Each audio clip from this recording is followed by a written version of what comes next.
donc en wolof li ma bëgg a wax rek pour nit ñi dégg ko parce que man loolu may sama message man damay xeex pour que Afrique am souveraineté donc souveraineté mooy mu moom boppam te loolu dafa am lu bëri lu mu laaj parce que ku nekk kilifa mooy koo xam ne am na ay jumtuwaay yu mu mën a utiliser ci jumtuwaay yooyu dafa am benn boo xam ne daf ci am solo mooy li ñu wooye monnaie mooy koppar mooy xaalis dafa am solo trop lu tax loolu am solo mooy que ni soo xoolee ñun banquiers yi ak financiers yi dañuy nax souvent dañu naan xaalis amul man Ndongo Sylla mën naa manqué xaalis yow Mame Lika ak keneen mën na manqué xaalis mais état boo xam ne dafa am monnaie boppam mënul mës a manqué xaalis mooy c'est-à-dire que li mu moomal boppam mënu ko manqué parce que li ñuy wooyee xaalis ñun dañuy jàpp ni mooy billet bi nga téye sa poche wala pièce su 100 francs bi nga téye sa poche loolu tubaab da koy wooye signe monétaire loolu lu gën a néew ci xaalis la ci moyen de paiement yi 5% rek la li ñuy wooye xaalis mooy entrée ci ordinateur suñu toogoon léegi Mame Lika ne ma am na benn projet boo xam ne suñ ko defoon fii agriculture bi dañuy am autosuffisance alimentaire te lépp ci ressources yi am fii suñu dëkk la kooku amatul contrainte de financement dañuy dem rek ñu bind ay chiffres ci ay compte financement bi jolli na loolu mooy souveraineté moo tax képp koo xam ne ngay état nga bëgg am politique de développement bu am solo da nga war a mën lépp loo xam ne nga bëgg a dépenser ci sa askan nga mën ko dépenser sa monnaie bopp moo tax beneen boobu xam-xam bu tudd Wayne Godley nga xam ne ku garaaw la koo xam ne ci gën a ay ci génération ci la bokk dafa doon wax ni ku dof-doflu ba nga xam ne amatoo sa monnaie wala musoo am monnaie yow statut bi nga am sur le plan financier mooy collectivité locale wala colonie parce que colonie yi collectivité locale ñoom pour ñuy dépenser foog ñu am ay revenus fiscaux mooy impôts yeeg taxes yi alors que ku am sa monnaie nga xam ne yow yaa koy créé nu mun a neexee yow impôts yeeg taxes yi leneen la lay jariñ mais du loolu mooy financer sa dépense donc loolu africain bés buñ ko xamee dootu ñëwati mukk naan xaalis dafa manqué parce que li am solo moom mooy ressources yi parce que bés boo lebee tamit da nga koy payer en termes de ressources réelles mooy bés boo lebee $1 million di nga jaay pétrole fayal $1 million yooyu donc lu am solo du xaalis bi mais ressources yi ba tax ni question dette bii ñuy wax suñ naan nañ annuler dette ki ñuy annuler dette mooy koo xam ne souveraineté monétaire am dafa matul parce que koo am souveraineté monétaire bu mat mooy koo xam ne bu mus a am dette en monnaie étrangère loolu nag jafe na suñu pays africain yi am ko parce que dafa am lu bëri loo xam ne dafa matagul dafa ay dépendance yu bëri ñu am sur le plan technologique alimentaire financier commercial et cetera loolu yëpp nag somme boobu yëpp moom mooy tax dette bi à chaque fois dafay accumulé wu bés boo accumulé ñu annulé ko mais après mu reconstitué waat donc chaque 15-20 ans dañ naan nañu annulé dette bi donc loolu dafa am mais nag lu xew mooy que ni africains yi avant yéen doon lebal mooy seen partenaires yi multilatéraux yi mooy ñu mel ni FMI banque mondiale ak yooyu banque africaine de développement ak seen partenaires bilatéraux yi mel ni ay France ak États-Unis Royaume-Uni mais léegi lu xew mooy que africains yi seen dette pour 1/3 ay privé ñoo ko yor parce que africains yi demoon gouvernement demoon ci marché yi émettre fa ay instruments de dette pour am xaalis parce que temps yii xaalis dafa yóbboon bitim réew donc ñu bëgg fa xaalis donc léegi nii mënatuñu fay seen dette bu baax parce que seen exportation yi prix yi demeetul noonu kenn jënd ko te prix yi dafa wàññeeku donc loolu tax problème boobu dette bi am man li ma jàpp mooy dañoo war a xeex pour annuler dette bi yëpp parce que pays riches yi annuler dette bi nii wàññiwul dara ci ñoom parce que ñu ngi jël xaalis bu bëri di ko dugal seen système bancaire te wàññiwul leen daal donc annuler dette pays tiers monde yi loolu wàññiwul leen daal donc ñun mën nañ ko mën a xeex mais xam naa ne du yomb parce que tamit ñenn ñu amel xaalis mooy ay privé te privé bi mës a bëgg ñu annuler dette bi te kenn remboursé wu leen léegi nag mooy que ni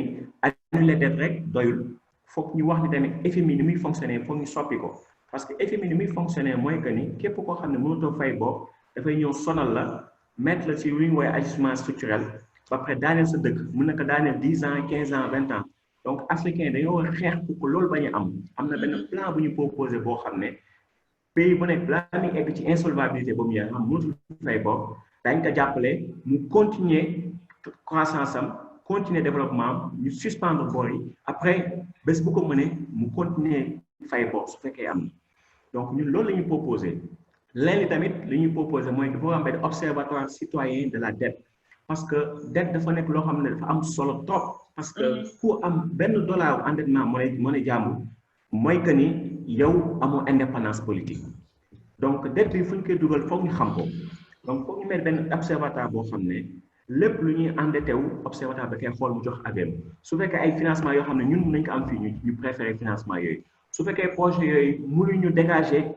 suñ ko defee du dégager xaalis boo xam ne ci bitim réew mën na tax ñu fay ko projet yi war ñu ko jël yooyu yëpp daal war nañ ko examiner léegi xaalis de tamit fu muy dugg war nañ ko xool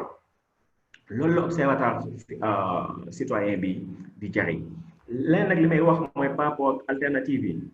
mooy que ñun lu ñu war a def rek mooy li Thomas Sankara doon wax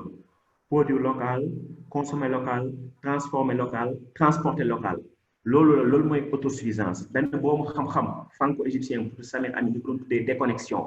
déconnexion du yow da ngay tëju lépp dootoo échanger kenn loolu kenn mënu ko def mais nag déconnexion tamit du continuer ñun li ñu continuer def nii mooy dugg ci système mondial bi li ñu wax ni ñëw capital bu neex dugg suñu dëkk capital bu neex génn ci dëkk produit bu neex dugg produit bu neex génn lu nga xew mooy déconnexion mooy ñu ne lu ëpp njariñ pour ñun mooy intérêt suñu population yi suñu 80% ñu gën a néew doole ñooñu mooy seen intérêt te bu amee conflit entre ñoom seen intérêt ak intérêt système mondial bi intérêt population yi lañuy teg ci kanam loolu mooy déconnexion te loolu lu mu laaj rek mooy que ñu gën a maîtriser suñu système monétaire état bi instrument de crédit mu maîtriser ko comme ça mën a financer agriculture bi mën a financer PME yi ba pare aussi marché yi fii nii ñu réserver ko production nationale bi gën a mën a gérer suñu ressources naturelles te loolu tamit yëpp foog ñu def ko ak suñu partenaires yi nekk ci continent bi parce que comme ñëpp ay panafricanistes lu ñu bëgg mooy Afrique unie te ci politique yu bëri Afrique war na mën a am unité Afrique soxlawul libre échange soxla compétition émulation la soxla na lañ mën a xeexee ñu ñëpp pour am autosuffisance alimentaire am autosuffisance énergétique loolu moo ëpp solo fuuf nga naan rek nañu am libre échange noonu dañu am ay objectifs yu concret na lañ mën a amee suñu ay bateau yoo xam ne ñooy transporter suñu ay produits commerciaux au lieu ñu koy fay bitim réew am suñuy assurance yooyu mooy vrai défi lu ñuy intégrer continent bi sur le plan infrastructure nga xam ne yow mën nga toog rek benn week-end ne xam dem Mali toog foo jël fa sama week-end tam que en 2 heures temps nga ñëwaat loolu moo war a nekk idéal africain bi ñu xeex ko mais loolu nag lu mu laaj mooy ñu partir ñun lu ñu am moo tax rek su may terminer mooy li Thomas Sankara doon wax 1987 parce que amoon na benn discours bu am solo bu mu defoon OUA sur la dette mu ne suñ ko fayee dañuy dee suñ ko fayul nag ñoom du ñu dee mais lu am solo rek comme ni ma waxoon mooy ba mu fu doon ñëw lépp lu mu soloon Burkina Faso lañ ko defoon lépp lu mu soloon parce que dafa ne lu am solo il faut accepter de vivre en africain parce que c'est le seul moyen de vivre dignement et librement donc foofu laay yem. Merci beaucoup Ndongo Samba Sylla. Cette fois-ci tu as été vraiment très discipliné. 10 minutes exactement et j'espère que vous serez encore avec nous jeudi prochain parce que notre invité sera le docteur Cheikh Tidiane Dièye que vous connaissez certainement de Indakacid et avec lui nous aborderons le thème de transparence et redevabilité dans le contexte de Covid-19. Il y aura vraiment énormément de matière. Pour jeudi prochain, 21h sur Zoom, les pages Facebook de l'ex-Africa Égideur et puis sur Twitter. Fanta? Waaw Lika. Waaw Aïcha dugg ci wolof gi de Lika yaa ngi ci génn de. Ah? Yaa ngi génn ci wolof gi de. Waaw donc docteur Wolof Njaay dafa tàmm di wax ne bor fay la sant. ñi ñuy suivre nee nañ ñu ngi dégg ni Sénégal leb na am na ay bor yu bari bor yoo xam ne xamuñu àpp gi bor yoo xam ne xamuñu fuñ ko jumle bor yoo xam ne xamuñu kan moo koy fay dañoo bëggoon nga leeralal loolu nit ñuy déglu. waaw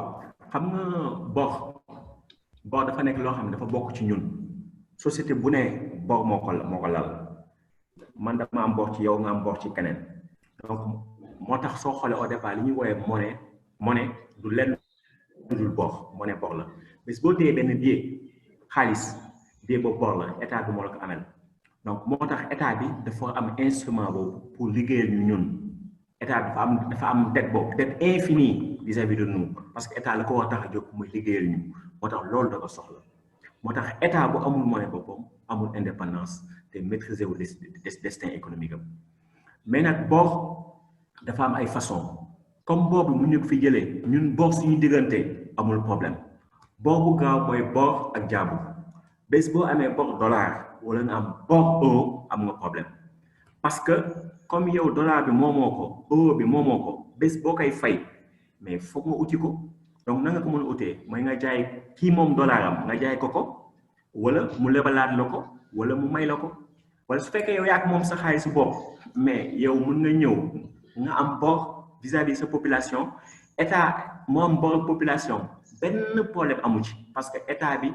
bés bu ñu ko nee fay ma dina mën a fay ay chiffres rek lay dugal loolu moo tax am sa monnaie bopp ku ko am monnaie lu mu faible lu mu bon munoo am lu ñu woowee contrainte de solvabilité ku ne fay ma di nga fay mais ci monnaie jaamu nag li nga bañ a mën a fay loolu mooy tax ni Japon mi nga xam ne borom dépassé na 230% moom surendetté wul wante Sénégal mii am 65% dafa surendetté parce que dollar yeeg euro yooyu moo war a fay borom amu ko alors que Japon ku ko ne fay ma mu jël banque centrale bi bindal ko ay chiffres parce que loolu lay xaalis donc dette publique en monnaie nationale benn problème amu ci li ñu mën a wax sax mooy que état bi dépense am richesse la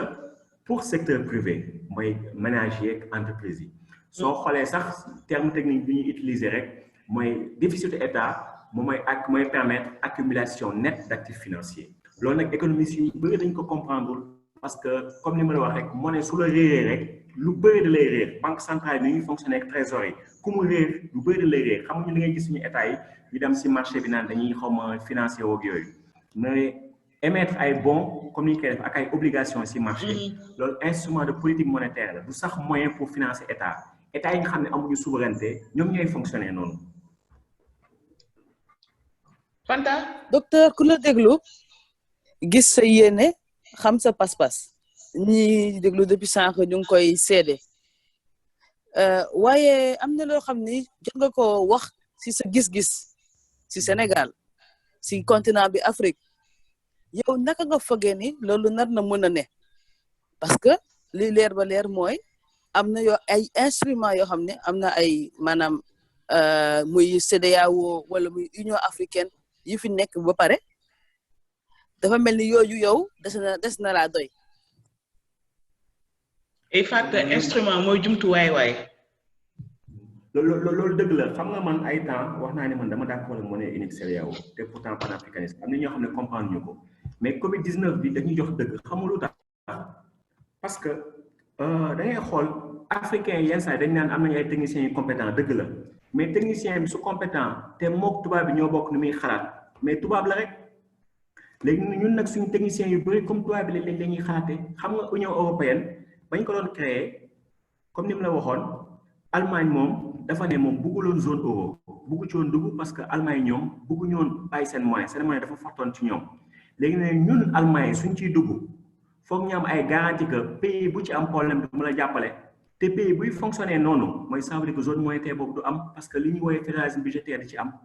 léegi Allemagne nag pour am ay garantie mu ne kon boobaa damay mettre en place lu ñuy tuddee critères de convergence kenn du dépassé déficit public 3% kenn du dépassé inflation dette publique bi dañ koy plafonné 70%. Allemagne moo ko teg ñun africains yi ñu jëlaat ko sans interroger loolu mais nag dama ne lii nii ku ciy basé mooy ça veut dire que yow intérêt africain yi taxul a jóg parce que ay critères financiers la du ay critères yoo xam ne dafay permettre transformation économique mobilisation des ressources parce que yow soo amee sa monnaie bopp par exemple ñu sa dette 70% amul sens imaginez Sénégal gi période bi ñu nekk kan mooy ñëw ne Sénégal dafa war am déficit en dessous de 3% Sénégal su amoon déficit en dessous de 3% mooy ça veut dire kon instant bi gouvernement bi dafa décider sacrifier population yi te Sénégal déficit bu muy am mënu ko xam Sénégal lu mu xam rek mooy que dafa war a dépenser pour atténuer effet Covid bi nag léegi après lu mu jot ci revenu wala ci taxe dina ñëw boobaa day dafay équilibré dans une certaine mesure mais déficit bi mënul ñàkk parce que crise lañ nekk donc soo nekkee pays sous-développé état dafa war a def déficit mais dafa war a def déficit dans sa propre monnaie parce que comme ni ma la waxee déficitu état mooy richesse su secteur privé donc loolu benn relation arithmétique la boo xam ne c'est trop simple kenn mënu ko teggi c'est trop simple solde financier du secteur public plus solde non gouvernemental égale 0 donc état bi su amee plus 3 secteur privé am na moins 3 donc ñu naan état bi dafa war a def déficit budgétaire mais xamuñu lu ñuy wax parce que xamuñu monnaie ni muy fonctionner te tamit dañuy ñëw di mimer léegi nag imaginer loolu nii ñu nekkoon si monnaie unique CEDEAO wala ñu ne instant bi crise am na mais état dafa def moins de 3% mais kon ça veut dire que calamité lañ fi am donc construction communautaire suñ koy def dañ ko war a teg ci ay chartes yu leer nañu mais pas copier coller man loolu moo tax àndumaat dinaa ñu intégration bi ñu am parce que copier coller la teguñu ko ci science économique teguñu su ma nee science économique sax mooy teguñu ko ci raisonnement économique boo xam ne dafa implacable comme ni mu la waxee nii amul benn sens nga da ngay limiter déficit public 70% wala déficit 3% amul sens te ko am bopp amul benn niveau boo xam ne xaalis bi fa nga investir ak pour yan projet loolu la koy compter mais pas kii bi niveau bi. waaw docteur may dellu si rek si li ñu jot a am si ay question si suñuy plateforme yi xale yi dañu tàmm di wax ni jamono yi ñoom namuñu dara am nañu gaz am nañu pétrole ñoom la Sénégal di jaar di béy di laawaan maanaam di sokkeeku ma bëggoon xam yow ban gis-gis nga am si gestion bi maanaam naka dañu nar a gérer suñu pétrole bi ak suñu gaz bi. waaw xam nga man souvent li may wax mooy pétrole ressource paresseuse la su ma nee ressource paresseuse mooy gisoo benn dëkk boo xam ne en tout cas ci pays tiers monde yi am na pétrole te génn ci parce que lu tax parce que pétrole ak gaz amul lenn lu mu la mën a apporter loo xam ne amoo ko woon déjà baax na nga am ko de parce que dina jox ay marge de manœuvre mais amul lenn lu mu la mën a apporter loo xam ne amoo ko woon xam nga lu tax ma wax la loolu bés boo jaayee sa pétrole ay dollars ngay yore dollars yooyu nekkul Sénégal banque étrangère lay nekk New York wala feneen ñu teg ko fa tant que dépensé wu bitim réew xaalis boobu yoroo ko bés booy dépensé ci sa monnaie locale CFA wala naira wala leen boobaa sa banque centrale da koy échanger mu convertir ko donc banque centrale bu mën a convertir loolu mais soxloon xaalis recette pétrole pour def loolu c'est-à-dire que recette pétrole dina jox plus de marge de manœuvre vis-à-vis de l'étranger mais yow sa dëkk loo fi mën a def yëpp soxla woo xaalisu pétrole moo tax pour man ni ñuy yaakaar ni que ne pétrole mooy soppi lépp du soppi lépp parce que lu mu war a mën a soppi fii la war a tàmbali te soxla woo xaalisu pétrole pour loolu mën a am parce que une fois de plus kuy basé wu ci ces ressources yi nga am localement amuloo contrainte de financement donc nit ñi loolu la ñu war a comprendre parce que xaalisu bitim réew lay des te bitim réew rek nga ko mën a dépenser.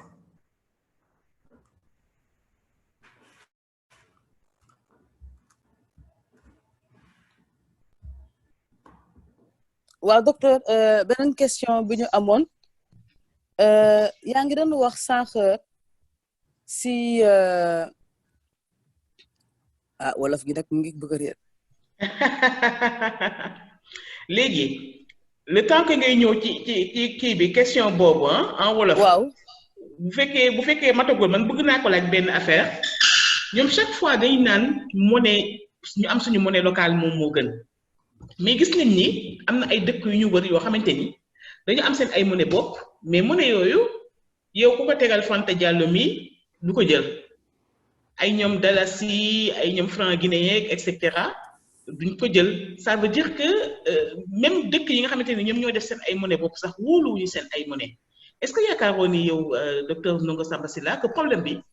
finalement du problème mu monnaie mais problème mu productivité la pour nit ñi gën a mën a takku gën a mën a liggéey. waaw c'est que loolu yëpp dafa am xam nga comme ni mu la waxoon soo amul sa monnaie bopp collectivité locale la moom wala colonie donc choix boobu ngay def donc mosoo gis colonie bu développé amul parce que colonie foog mu équilibrer budget dépense ak recette alors que état bu am monnaie boppam soxlawul impôt taxe pour dépenser loolu foog mu leer li mu war a leeral mooy aussi monde bu ñu nekk. production création monétaire moo koy permettre c'est-à-dire que balaa nga mën a am koom-koom foog xaalis bi ne fi ñu créer xaalis pour jox ko nit ñi ñu liggéey donc croissance bi ngay wax ni à long terme moom mooy croissance xaalis bi ñuy créer d'une certaine manière croissance xaalis boobu ñuy créer mënul am tant que amul koom-koom bi ngay ut mënut a nekk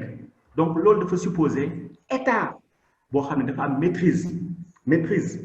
système de crédit benn terme bu précis laa utilisé maîtrise la centralisation du surplus état yooyu ngay wax loolu amu fa c'est-à-dire que mën na am souveraineté monétaire formelle tel du la jariñ dara xam nga ñun souvent français yi dañoo yàq tellement que ni bu ñu tànn exemple ay exemple yu bon la ñuy jël c'est-à-dire que ñoo xam ne dañuy tiital mën nañ ne Guinée-Bissau mën nañ Libéria mën nañ ne RDC mais Maroc ak Algérie kooku ma ni seen monnaie ni koy gérer baax na de mais ñoom amoon nañu zone franc la ñu bokkoon comme ñun rek mais boobu ñu si génnee ñu ngi fi banque marocaine yi mais ñoom ñuy ñëw fii nii moom suñu économie enfin du ma ne moom suñu économie ñu ngi fi ñëw di fi investir gis nga ay Sénégalais ñu dañ dem investir Maroc am fay banque yooyu mais mënuñu ko parce que mosuñu am courage boobu léegi Vietnam ci kii la bokkoon nu mu tuddati ci zone franc bi Vietnam tamit moom moo ñu tane foofu donc pays yi nga xam ne am nañu tuuti pas-pas di jéem a partir ci li ñu am ku ci am sa monnaie boobu dina baax mais soo amee sa monnaie te yow amoo pas-pas tamit mais du soppeeku man moom lépp mais dama ne instrument boo xam ne soo ko amul mënoo am politique de développement bu cohérente léegi nag ñaari façon la soit nga am ko yëpp la nga am ko ci cadre état fédéral man d'accord naa cadre état fédéral mais lu bon ay pays souverain ku ne am sa monnaie bopp te amul benn coordination sa biir mooy li xew zone CFA mooy li xew zone euro loolu moom c'est la catastrophe te statistiques yi wane noonu. mais Ndongo bëggoon naa xam pourquoi à ton avis tout le temps présidence banque centrale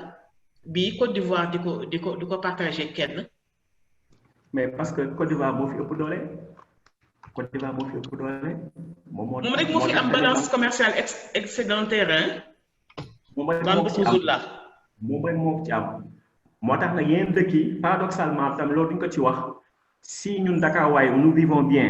mais c'est parce que tamit ci cadre système CFA bi austérité bu ñuy imposer Maliens Burkina Faso Burkinabé ak Nigériens yi kenn waxu ko parce que ñooñu ils sont obligés de se serrer la ceinture pour bokk ak ñun zone monétaire dañ naan ñun ay panafricanistes mais est-ce que loolu di nga gis nit ñi di ko wax est-ce que il est normal que nga dem Guinée-Bissau presque 2 millions d'habitants ñu jël secteur privé Guinée-Bissau bi yëpp 39 milliards de francs CFA la wax moom lañu am comme crédit bancaire loolu nga teg di mën a développer dëkk 39 milliards de francs CFA même moment bi banque centrale BCEAO ñu am 3000 employés et quelques ñu jox seen employés ay crédit 52 milliards pour 3000 personnes économie lëmm 2 millions d'habitants ñu jox leen seen secteur privé 39 milliards léegi nga ne ma monnaie boobu mën a développer dëkkam nga teg Guinée-Bissau amoon na monnaie boppam mais géré ko bu baax moo tax mu dugg si mais li mu lay wax rek mooy que ni instrument de crédit bi état bu ko amul mënoo développé te historiquement mosuñu gis état bu développé ci cadre ñun système yi nekk mooy monnaie unique boo xam ne amul kilifa amul souverain mooy amul souverain fédéral stable. mais boo xoolee ci zone UEMOA dëkk ci nekk am te bokk français FA bi am ko en commun les 8 pays. Quoi qu'on dise, am nañu benn stabilité sur le plan économique ce qui n'est pas le cas pour yeneen dëkk yi nga xamante ni bëggoon nañu dajaloo te bokkuñu ci zone CEDEAO la ñu bokk mais bokkuñu UEMOA ils ont essayé plusieurs fois de se retrouver finalement sottiwul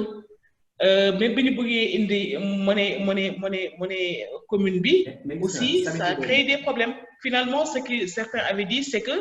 na ku nekk dem sa dëkk ñu tas yëpp na ku nekk dem sa dëkk defal sa monnaie après nga ñëw mais je me dis que également foofu il y a un problème pourquoi ngay jógee ci zone bu stable bëgg dugg ci zone bu instable et puis quand on veut bâtir également il faut bâtir sur l'existant il y a déjà quelque chose qui est là on bâtit sur ça plutôt que de tas li fi nekkoon néew ku nekk dem si sa boor. gis nga loolu ay naxaat la zone bu stable xam nga am na benn borom xam-xam bu tudd Ayman Minsky dafa bind benn livre bu tudd Stabilizing an Unstable Economy mooy stabiliser une économie instable. Oui. Économie capitaliste yi elles sont instables xam nga elles sont instables parce que investissement privé c'est instable entrepreneur su gisul marché du investir coronavirus bii nii investissement privé dafay baisser parce que comment encore entreprise yi amuñu perspective bu déboucher donc économie bu stable ci capitalisme dafa amul même États-Unis sax du économie stable donc suñu waxee pays yoo xam ne ñu gën a pauvre si monde bi ñu leen dafa stable pose-toi des questions xam nga lu tax ma demay jox benn exemple rek. yow li nga woowee stabilité pour yow parce que ñun système yi daf ñuy bénéficier man ak yow mais suñu paysans yi par exemple bénéficier wu ma jox la benn exemple rek ñun suñu produit agricole yi souvent dañ koy exporter te seen prix c'est en dollars ma jël par exemple kaaw coton bi seen prix c'est en dollars soo xoolee entre ak ceeb bi aussi nga xool par exemple entre 2000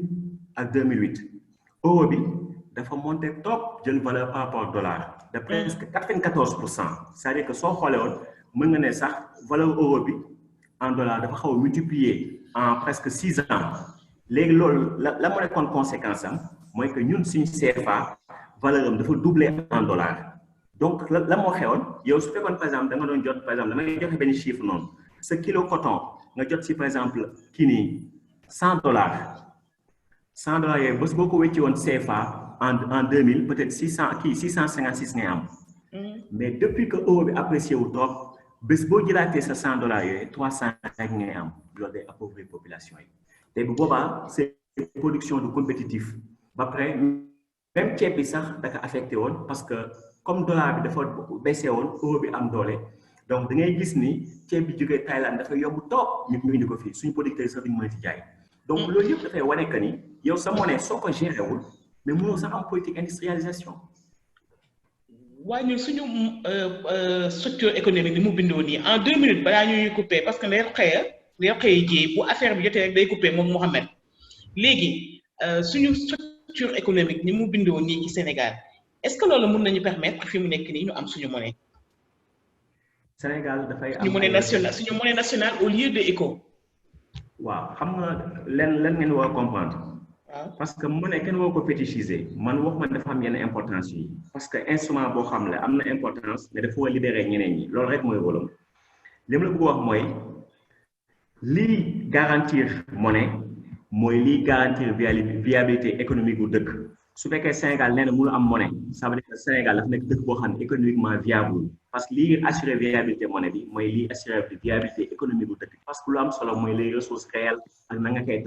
transformer loolu rek moo ci am solo comme Sénégal am na ay ressources yu bees pétrole ak gaz loolu dina ko indil ay réserves de change ay xaalis bitim réew ay devises donc loolu mën na permettre Sénégal mu am benn trajectoire de croissance boo xam ne dina ko permettre mu jëm kanam mais monnaie rek doyul de parce que su fekkee da nga am sa monnaie tamit te comme ni mu la wax système de crédit bi nii état bi contrôlé wu ko banque étrangère ñoom ñuy wax kan moo am droit financement ak ban taux loolu tamit di soppi daal parce que loolu moo xew ci pays yu bëri ngay wax parce que système de crédit bi état bi contrôlé wu ko donc loolu yëpp réflexion bu large la mais li ma bëgg ngeen xam rek mooy que ni monnaie instrument état la xam nga ñu gën a xam sax collaboration entre trésor ak banque centrale ni muy fonctionner ci pays riches yi ñooñu mën nañ xam peut-être li may wax nii lan la mais mënoo concevoir nga séparer trésor ak banque centrale c'est impossible. Ndongo, franchement, il y avait encore beaucoup d'autres questions. On n'a même pas senti le temps passer. C'était 2 heures. Il nous reste 2 minutes. Comme dit le groupe qui est derrière, parce que c'est toute une équipe qui organise tout ça. Il y a Mohamed, Abraham, Djibi, Mahadi. Ce sont vraiment les génies du digital dans le groupe. Il y a Rokaye, Ndeye Absa, Adia Absa Ning. Et puis Fanta, elle est mon adjointe dans la présentation. On n'a pas senti le temps passer. Les autres questions, on va continuer de les poser sur Twitter, sur Zoom et sur Facebook. J'imagine que vous voyez déjà des questions et vous pouvez y répondre. Donc, les discussions se poursuivent là-bas. Et puis, rappelez à nos followers que jeudi prochain, à 21h, nous allons recevoir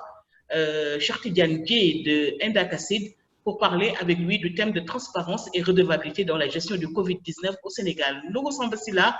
en 30 minutes, vous résumez très rapidement, en 30 secondes plutôt, et vous dites au revoir à nos followers.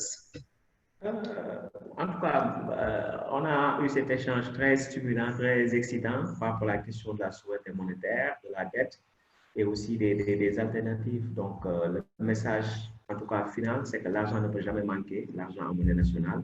Et donc, il faut aller vers la déconnexion, c'est que ni l'autarcie, ni la mondialisation à tout va. Donc, je vous remercie toutes et tous en vos noms respectifs,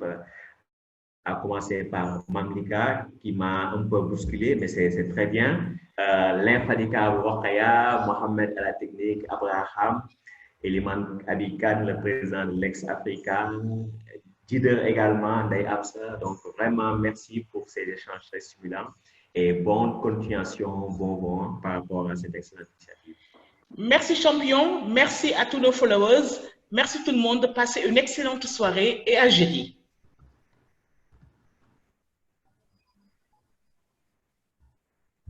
Est-ce que Mohamed est là?